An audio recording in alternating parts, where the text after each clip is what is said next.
नमस्कार दोस्तों, जय हिंद। कैसे हैं आप लोग। चैप्टर 3 हम लोग का चल रहा है। तीसरे चैप्टर में हम लोग प्रोनाउंस पढ़ रहे हैं। पहला चैप्टर बेसिक्स था, दूसरा में हमने नाउन पढ़ा, तीसरा ये प्रोनाउन है।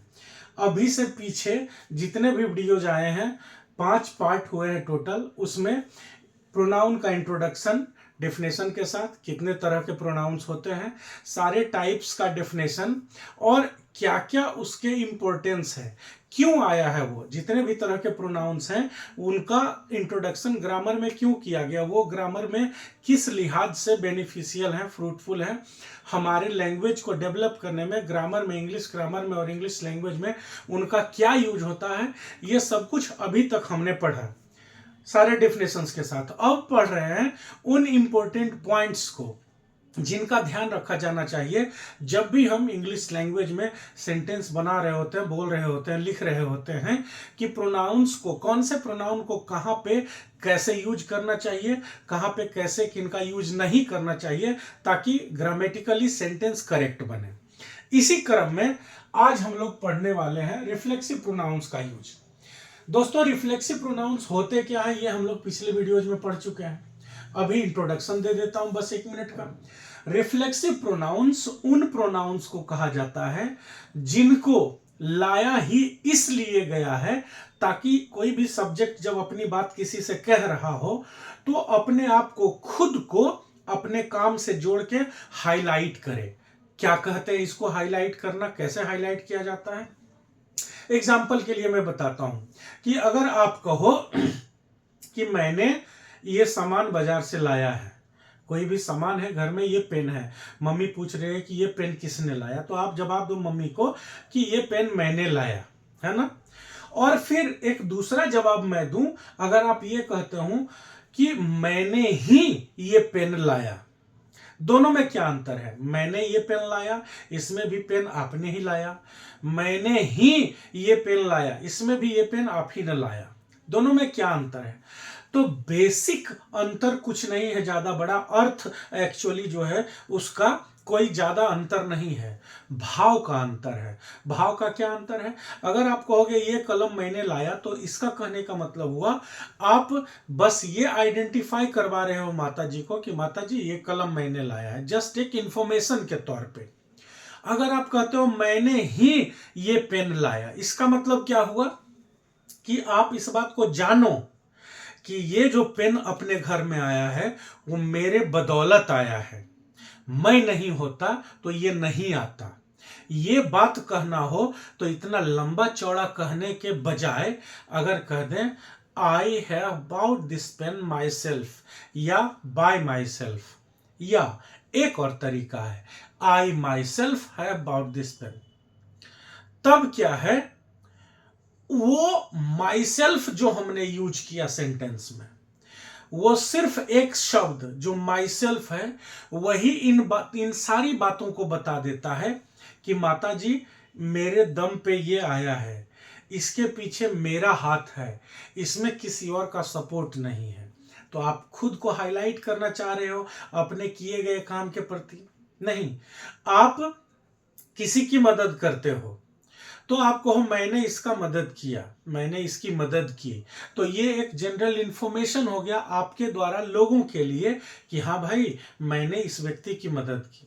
अगर कहोगे मैंने ही इसकी मदद की, इसका मतलब क्या हुआ कि और किसी ने मदद नहीं की, मेरे ही दम पे ये जो आज इस अवस्था में है, अगर मैंने नहीं की होती इसकी मदद तो इस अवस्था में ये नहीं रहता, किसी और ने नहीं, मैंने मदद की। इस बात को कह के आप ये अपने आप को इस रूप में आइडेंटिफाई करवाना चाहते हैं, अपनी पहचान बताना चाहते हैं लोगों को कि ये जो एक्शन हुआ, ये जो काम हुआ है, इससे आप जानिए कि इसके पीछे मैं हूं, कोई और नहीं है। तो जानबूझकर अपने काम से अपने आप को रिलेट कीजिएगा। और अगर आप बताना चाहते हैं कि कोई और नहीं इस काम के पीछे, इस पार्टिकुलर सब्जेक्ट का हाथ है, तो सब्जेक्ट के बारे में इस परिचय, इस एक्सप्लेनेशन, इस व्याख्या को लाने के लिए, इस सेंटेंस को बनाने के लिए कि किसी और ने नहीं, किसी और के बदौलत नहीं, बल्कि मेरे बदौलत ये काम हुआ, हम रिफ्लेक्सिव प्रोनाउन का यूज करते हैं। ग्रामर कहता है कि इतना ज़्यादा लंबा चौड़ा में जाने की जरूरत नहीं है जनाब, आप रिफ्लेक्सिव प्रोनाउन लगा दो, आपके सारे भाव उसी रूप में व्यक्त हो जाएंगे। मतलब अगला को अगर ग्रामर की समझ होगी, अगर इंग्लिश लैंग्वेज की समझ होगी, तो उसे ये समझ जाना होगा कि हाँ, ये काम इन्हीं के बदौलत हुआ है, किसी और के बदौलत नहीं हुआ। तो इस बात को बताने के लिए सब्जेक्ट को उसी के काम से जोड़ करके जब हाईलाइट करना हो, तब हम जिस प्रोनाउन का यूज करते हैं उसका नाम है रिफ्लेक्सिव प्रोनाउन। ठीक है ना? जैसे आई का माई सेल्फ, वी का आर सेल्फ्स, यू का योर सेल्फ या योर सेल्फ्स, ही का हिमसेल्फ, शी का हर सेल्फ, इट का इट सेल्फ, दे का देम सेल्फ्स। जो प्लूरल होता है उसमें सेल्फ्स SELVES लगता है। चार्ट जो हमने लिखवाया पिछले वीडियो में, प्रोनाउन का यूजेज जो शुरू हुआ, most important point, information definition के बाद वाला जो है, उसमें हमने बताया हुआ है इस चीज को, पूरा चार्ट बना के उसको आप देख लीजिएगा। तो रिफ्लेक्सिव प्रोनाउंस क्या होते हैं? ये सब्जेक्ट को आइडेंटिफाई करवाने के लिए होते हैं। किस चीज में भाई? तो सब्जेक्ट जो काम कर रहा होता है उस काम से रिलेट करके उसके बारे में बताते हैं कि देखिए भाई साहब, हमने जो सब्जेक्ट लिख रखी है इस सेंटेंस में, इसी के बदौलत ये काम हुआ, किसी और के बदौलत, किसी दूसरे से ये संभव नहीं था, या किसी दूसरे ने ये नहीं किया। संभव था कि नहीं था वो बाद की बात है, बट अभी जो मैं आपको बता रहा हूं कि इन्हीं के बदौलत ये हुआ है, इसके पीछे मुख्य हाथ इसी सब्जेक्ट का है। तो किसी सब्जेक्ट को इस रूप में आइडेंटिफाई करवाने के लिए, ऐसी पहचान दिलवाने के लिए एक शब्द होता है, वो होता है रिफ्लेक्सिव प्रोनाउन। उसका यूज अगर हम कर दे सेंटेंस में तो भाव ही बदल देता है ना? तो उसके यूज में क्या ध्यान रखना है? रिफ्लेक्सिव प्रोनाउन का ये यूज तो हमने उस समय डेफिनेशन में ही आपको बताया था, अभी और डिटेल में जानते हैं इसको। क्या है इसका डिटेल? रिफ्लेक्सिव प्रोनाउन को कभी भी हम सब्जेक्ट के तरह यूज नहीं करेंगे, ये ग्रामेटिकल रूल है।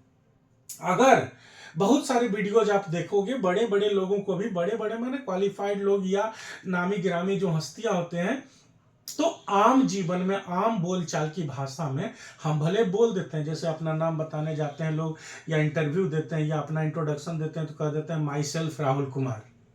लेकिन माई सेल्फ राहुल कुमार कहना ग्रामेटिकली गलत है। हमें तो ग्रामर के हिसाब से चलना होगा। अगर आपको लग रहा होगा कि नहीं, हमने तो यूट्यूब में देखा है या फलाने को बोलते हुए देखा है, तो वो क्या गलत बोल रहे थे? हाँ, सच में वो गलत बोल रहे थे। आप कोई भी ग्रामर की किताब उठाइए, आपको ये बात लिखा हुआ मिल जाएगा कि अगर ऐसा यूज हो रहा है तो हाँ, सच में वो गलत है। इनफॉर्मल इंग्लिश, इनकरेक्ट इंग्लिश में वो यूज लोग कर लेते हैं, ये अलग बात है। लेकिन my self, him self, her self, ये सब जो है रिफ्लेक्सिव प्रोनाउन जिसे हम कहते हैं, उसको हम सब्जेक्ट के जैसा कभी भी यूज नहीं करेंगे, अन्यथा वो गलत होगा। तो अगर कोई अपना इंट्रोडक्शन ये लिख के कहता है या ये बोलता है माई सेल्फ मोहन कुमार, और कहने का उसका आशय, कहने का उसका मतलब, उसका भाव ये है, वो कहना चाह रहा है कि मेरा नाम मोहन कुमार है या मैं मोहन कुमार हूं। अगर वो ये बात बताने के लिए इस सेंटेंस का यूज करता है माई सेल्फ मोहन कुमार, तो वो गलत बोल रहा है। ग्रामेटिकली उसका सेंटेंस गलत है।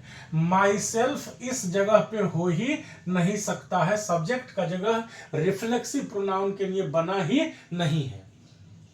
इसका यूज सब्जेक्ट के तौर पे हम कभी भी कर ही नहीं सकते हैं। जब कभी भी इसका यूज करना होगा तो हम रिफ्लेक्सिव फॉर्म में करेंगे। रिफ्लेक्सिव फॉर्म का मतलब क्या हुआ कि ये बताने के लिए कि देखिए सब्जेक्ट के द्वारा ये काम किया गया है, सब्जेक्ट के अलावा किसी और का हाथ इस काम में नहीं है, ये बताने के लिए इसका मुख्य काम ये है। तो हम अगर सब्जेक्ट के रूप में my self, him self, her self अगर लिखते हैं तो गलत होगा। अगर कहोगे उसने खुद ये काम किया और लिखोगे आप herself has done this work, तो गलत हो जाएगा। लिखना चाहिए she has done this work by herself या हर सेल्फ, या एक और तरीका है she herself has done this work. मैं अभी सारे स्टेटमेंट्स को लिखूंगा कि मैं सब्जेक्ट के बाद कह रहा हूं, डेफिनेशन में मैंने ये भी बताया है। सब्जेक्ट के तुरंत बाद भी रिफ्लेक्सिव प्रोनाउन आता है जहां उसका नाम इम्फेटिक पड़ता है। अभी सारा कुछ लिखूंगा, पहले इस वर्ड को एक्सप्लेन करते हैं कि हम सब्जेक्ट के रूप में कभी भी रिफ्लेक्सिव प्रोनाउन को सब्जेक्ट के जगह रख के लिखेंगे गलत होगा। किसी भी वीडियो में आपने देखा है तो वो गलत ही है, जो गलत है वो कभी सही नहीं होगा, ठीक है ना।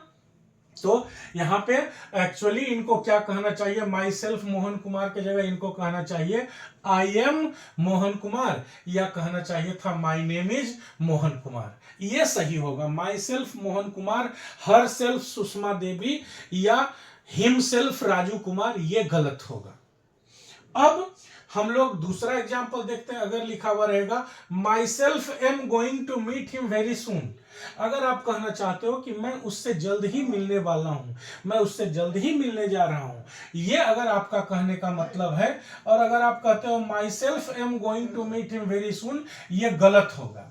यहां पे माई सेल्फ के जगह पे आपको क्या लिखना पड़ेगा, आई लिखना पड़ेगा।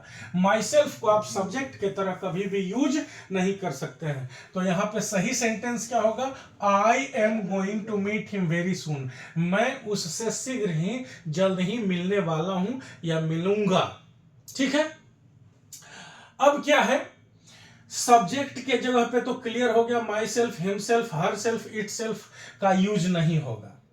हिम सेल्फ के बदले ही लिखना होगा, हर सेल्फ के बदले शी लिखना होगा, माई सेल्फ के बदले आई लिखना होगा, देम सेल्फ के बदले दे लिखना होगा सब्जेक्ट के जगह पे। लेकिन रिफ्लेक्सिव प्रोनाउन का ऑब्जेक्ट के जैसा एक शर्त पर, बस एक, और कुछ नहीं, ये ना तो सब्जेक्ट बनेगा और ना ही ऑब्जेक्ट बनेगा। ये डायरेक्टली आप बोलिए, खाली ऑब्जेक्ट वाले में कहिए, लेकिन एक शर्त है जहां ये ऑब्जेक्ट बन सकता है।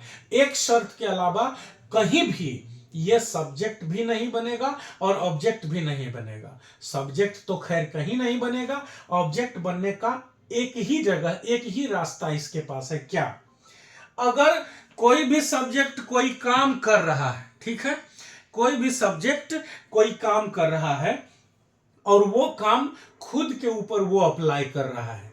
जैसे आप कहोगे मैंने अपने आप को समझाया, मैंने अपने आप को रोका, मैंने अपने आप को सब कुछ सिखाया, तो वहां पे जो भी एक्शन सब्जेक्ट कर रहा है, सब्जेक्ट जो भी काम कर रहा है वो खुद पे अप्लाई कर रहा है। कहिएगा कि मोहन ने अपने आप को वहां जाने से रोका, सीता ने अपने आप को इस झंझट में शामिल होने से रोका, सीता ने अपने आप को समझाया, सीता ने अपने आप को संभाला। तो जो भी काम सब्जेक्ट कर रहा है वो खुद के ऊपर कर रहा है, उस सब में अपने आप लगा हुआ है। तो सब्जेक्ट अगर जो भी एक्शन करता है उसका ऑब्जेक्ट भी खुद ही रहता है।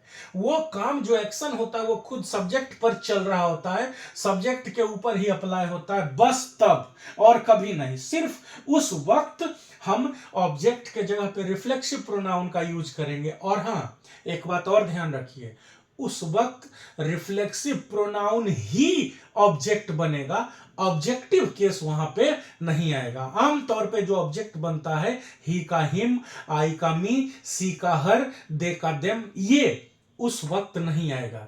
उस वक्त ऑब्जेक्ट रिफ्लेक्सिव प्रोनाउन ही बनेगा, है ना। जैसे उन्होंने अपने आप को रोका, दे स्टॉप्ड देम नहीं, दे स्टॉप्ड देमसेल्व्स। मैंने अपने आप को कंट्रोल किया, I controlled myself, I controlled me नहीं होगा। तब जब सब्जेक्ट काम खुद पे कर रहा हो, जैसे ही टॉक्स टू हिमसेल्फ, वह खुद से ही बात करता है। ऐसा सिचुएशन हो जाता है, मानसिक स्थिति लोगों की ऐसे हो जाती है, बहुत सारे लोगों को आप देखिएगा खुद ही बड़बड़ाते रहता है, खुद से बात करते रहता है। तो ही टॉक्स टू हिम नहीं, या ही टॉक्स टू हर नहीं, sorry, he talks to him नहीं, हर तो हो ही जाएगा कि वह उससे बात करता है, जेंडर चेंज हो गया तो माय फॉल्ट।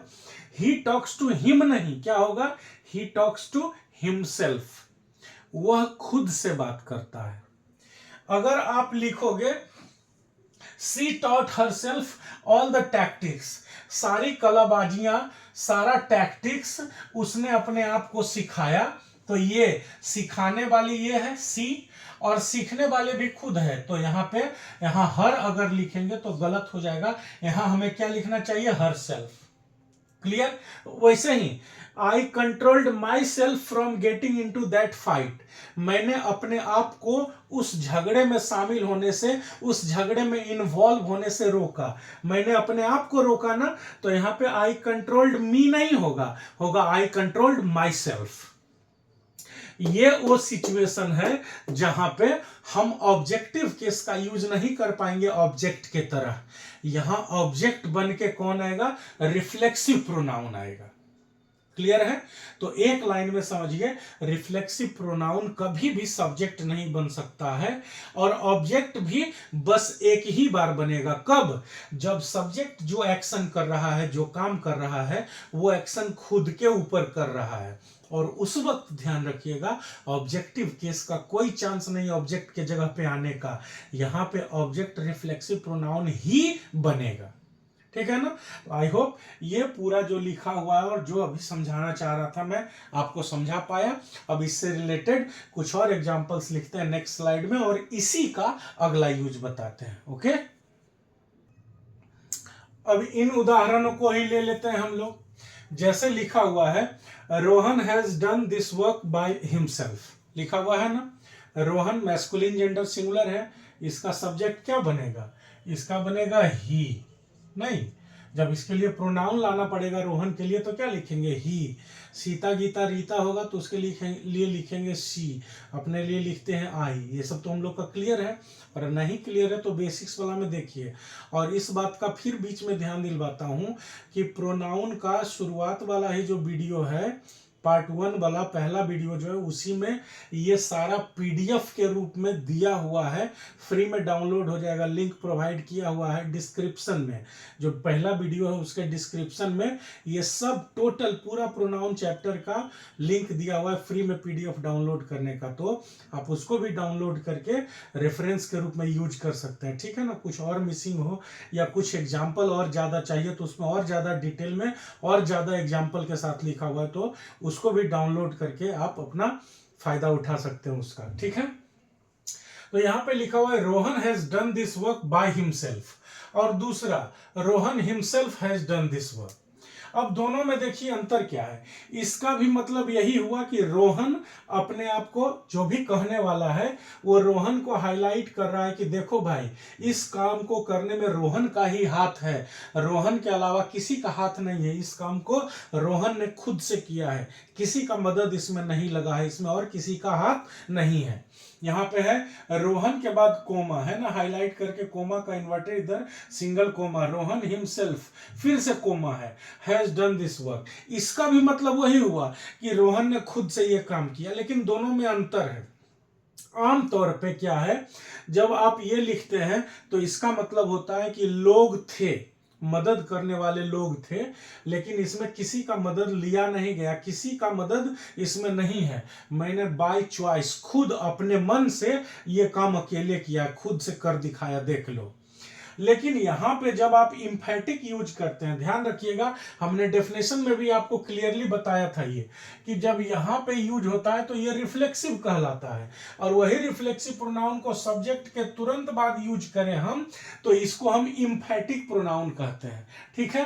तो जब इंफैटिक यूज हम करते हैं रिफ्लेक्सिव प्रोनाउन का, जब उसको हम इंफैटिक प्रोनाउन के रूप में डाल देते हैं यूज में, तो ध्यान रखना होगा कि ये जो कोमा यहां लगा, कोमा यहां लगा, इस बात का खासा ध्यान आपको रखना चाहिए, नहीं तो फिर दिक्कत हो जाता है। कोमा का यूज रखना बिल्कुल निहायत ही जरूरी है। और अर्थ में क्या अंतर आएगा, यहां पे रोहन को हाईलाइट किया जा रहा है कि इस काम में किसी और का हाथ नहीं है, सिर्फ रोहन का हाथ है, रोहन के अलावे किसी ने इस काम को नहीं किया। हालांकि वहां लोग थे मदद करने वाले, लेकिन रोहन ने मदद नहीं लिया। इसका मतलब होता है कि या तो लोग थे तो मदद नहीं किए, या मदद करने वाले लोग थे ही नहीं, इसलिए रोहन को अकेले ही काम करना पड़ा, ये वाला अकेले खुद। इस तरह से समझिए कि इसमें किसी और का हाथ नहीं है। दोनों एक ही बात कर रहा है कि रोहन ने अकेले काम किया, इसमें किसी और का हाथ नहीं है, लेकिन कहने का तरीका अलग है। ये कह रहा है बाय चॉइस, अपने मन से हम अकेले किए, लोग था, हम चाहते तो मदद ले सकते थे लेकिन लिए नहीं। इस सेंटेंस का कहने का मतलब हुआ कि अगर लोग थे भी तो मेरा मदद नहीं किए, या लोग थे ही नहीं मदद करने वाले। दोनों का भाव में अंतर हो जाता है, असली अर्थ तो एक ही होता है। रोहन को हाईलाइट करके कहना कि इस काम में सिर्फ रोहन का हाथ है, इसमें किसी और का हाथ नहीं है। क्लियर है? रिफ्लेक्सिव क्या होता है, इम्फेटिक क्या होता है, दोनों का अर्थ में क्या अंतर होता है, कब इम्फेटिक कहलाएगा, कब रिफ्लेक्सिव कहलाएगा, दोनों को कैसे कैसे लिख सकते हैं, ये सब क्लियर है। रिफ्लेक्सिव प्रोनाउन को सब्जेक्ट नहीं बना सकते हैं, ऑब्जेक्ट बनाएंगे, लेकिन सिर्फ एक स्थिति में, कब, जब खुद पे काम बिता रहा हो। ठीक है ना? अब क्या है, ये जो एक्सप्लेनेशन लिखा हुआ है इसको आप देख लेंगे कि ये रिफ्लेक्सिव है और ये इम्फेटिक है, यहां पे वही लिखा हुआ, और कोमा का ध्यान रखना भी जरूरी है।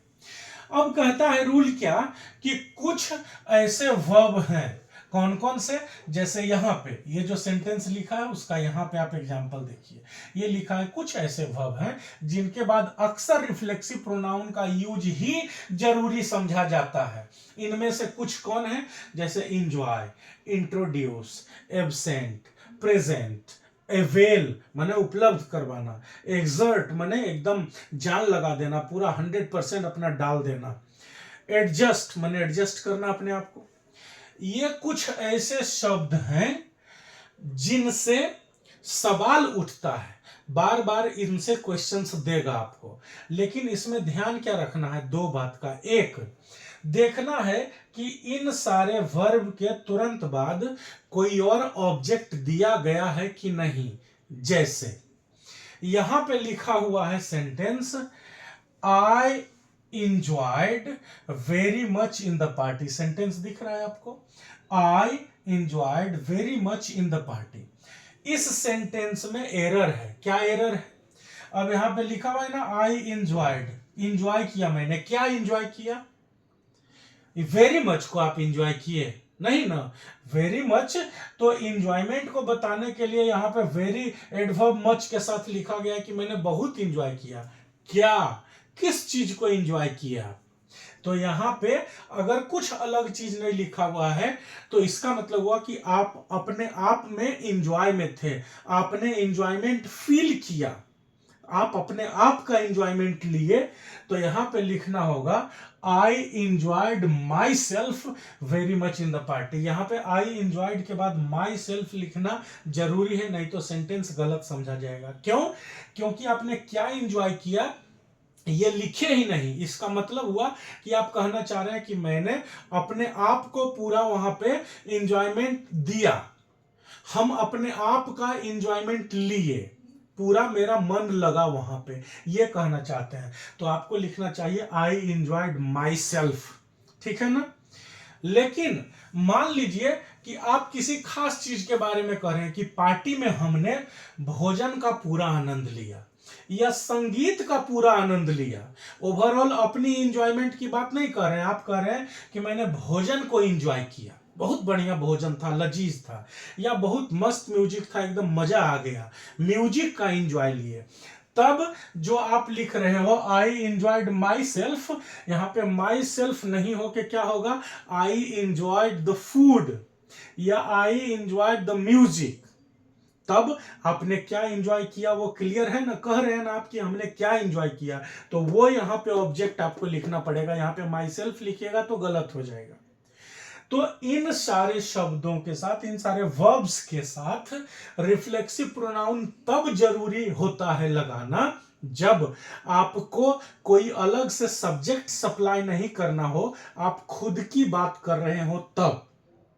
अगर खुद की बात नहीं करके किसी और की बात कर रहे हैं तो जिसकी बात कर रहे हैं उसको ऑब्जेक्ट बना के लिखिए वहां पे। जैसे कुछ और एग्जांपल्स मैं नेक्स्ट स्लाइड में दूंगा, यहां से इसको पूरा कर देता हूं। फिर से देखिएगा, यहां से कह रहा है कुछ वर्ब ऐसे हैं जिनके बाद अक्सर रिफ्लेक्सिव प्रोनाउन का यूज ही जरूरी समझा जाता है, लेकिन वहां भी अगर अलग ऑब्जेक्ट दिया रहे तो रिफ्लेक्सिव प्रोनाउन बिल्कुल भी नहीं आएगा। जैसा हमने दिखाया कि हमने पार्टी एंजॉय किया तो यहाँ पे माई सेल्फ लिखेंगे, लेकिन पार्टी में कबाब एंजॉय किया तो आई एंजॉयड द कबाब लिखेंगे। ठीक है ना। और हमेशा ध्यान रखिएगा, अभी एग्जांपल इसका भी बताऊंगा कि मेन वर्ब के तुरंत बाद रिफ्लेक्सिव प्रोनाउन का यूज कीजिएगा। किसके बाद? मेन वर्ब के तुरंत बाद अगर रिफ्लेक्सिव प्रोनाउन का आप यूज करते हैं तो अर्थ का अनर्थ हो सकता है। कैसे होगा? इन चीजों का और एग्जाम्पल आपके पास मैं दिखाता हूं, इन सारे वर्ड्स से रिलेटेड भी और ये अर्थ का अनर्थ वाला भी। इस एग्जाम्पल को आप देखिए। अब आप इन एग्जाम्पल्स को देखिए। मैंने क्या कहा कि यहां पे इंट्रोड्यूस करना लिखा हुआ है ना। क्या था पिछला रूल? कि कुछ ऐसे वर्ब्स हैं जैसे इंट्रोड्यूस करना, एवेल करना माने उपलब्ध करवाना, या फिर प्रेजेंट करना, एब्सेंट करना, एग्जर्ट करना मतलब झोंक देना, अपना 100% लगा देना। ये सारे जो वर्ब हैं, एंजॉय करना, ये सारे जो वर्ब हैं, अक्सर क्या होगा, आप एग्जाम में दीजिएगा, सेंटेंस लिखा हुआ रहेगा तो अक्सर वहां इसी पॉइंट पे सेंटेंस में एरर पूछा हुआ रहता है कि वो देखता है कि आप इन वर्ब को याद किए हुए हैं कि नहीं, कि इसके बाद रिफ्लेक्सिव प्रोनाउन लगना है। क्योंकि सुनने में क्या लगता है, आई प्रेजेंटेड बिफोर द जज। अब हमें लग जाता है क्या कि मैंने खुद को जज के सामने पेश किया, क्योंकि आमतौर पर हमारे दिमाग में कॉन्सेप्ट बैठा हुआ है कि हम खुद को जज के सामने पेश करते हैं। तो हम लिख देते हैं आई प्रेजेंटेड बिफोर द जज। नहीं, आई प्रेजेंटेड मैंने उपस्थित किया। किसको? किसको जज के सामने उपस्थित किया? तो वहां पे लिखना होता है आई presented myself before the जज। वहां माई सेल्फ लिखना प्रेजेंटेड के बाद जरूरी है। लेकिन आपने जज के सामने सबूत पेश किया, तब क्या लिखिएगा? तब आप लिखेंगे I presented the evidence before the जज। आई प्रेजेंटेड माई सेल्फ, वहां पे प्रेजेंटेड के बाद माई सेल्फ आना जरूरी नहीं है। जरूरी नहीं किया, लिखिएगा तो गलत हो जाएगा, क्योंकि आप अभी क्या कर रहे हो, मैंने अपने आप को जज के सामने पेश किया नहीं, मैंने जज के सामने सबूत पेश किया। तो हम लिखेंगे I presented the evidence before the जज, और अपने आप को प्रस्तुत किया, अपने आप को पेश किया, तब क्या लिखेंगे? I presented myself before the जज। आई प्रेजेंटेड बिफोर द जज लिखेंगे तो गलत हो जाएगा।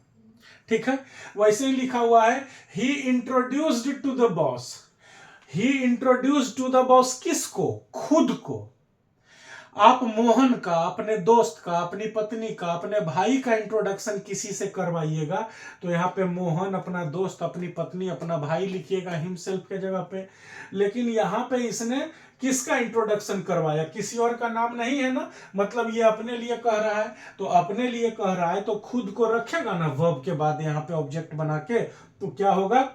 He introduced himself, क्योंकि ये जो काम कर रहा है वो खुद पे कर रहा है, और जब सब्जेक्ट काम खुद पे कर रहा होता है तो ऑब्जेक्ट कौन बनता है? Reflexive pronoun. क्लियर है ये बात? तो यहां पे हिमसेल्फ लिखना बिल्कुल जरूरी हो जाएगा। वैसे ही है Rohan enjoyed A lot in Shimla. किस चीज को एंजॉय किया भाई? शिमला में बहुत ज्यादा एंजॉय किया। किस चीज को?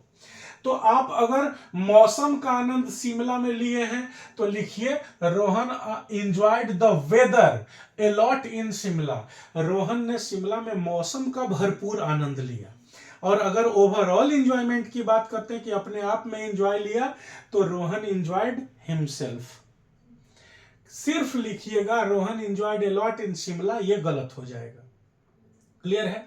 तो ये वर्ब्स के बाद जनरली रिफ्लेक्सिव प्रोनाउन का यूज होता है। इस पे बहुत सारा एग्जाम में आया हुआ रहता है, सवाल आते रहता है, आया हुआ भी है और आते भी रहेगा। लेकिन ध्यान इस बात का रखना है कि हमेशा माई सेल्फ नहीं रहेगा तो काट नहीं देंगे। हम देखेंगे कि जो वर्ब लिखा हुआ है introduce, absent, present, exert, enjoy, इन सब के बाद कोई दूसरा ऑब्जेक्ट जिसके लिए वो एक्शन लिखा जा रहा है, वो काम लिखा जा रहा है, वो कोई दूसरा ऑब्जेक्ट है कि मैं खुद के बारे में बात कर रहा हूं।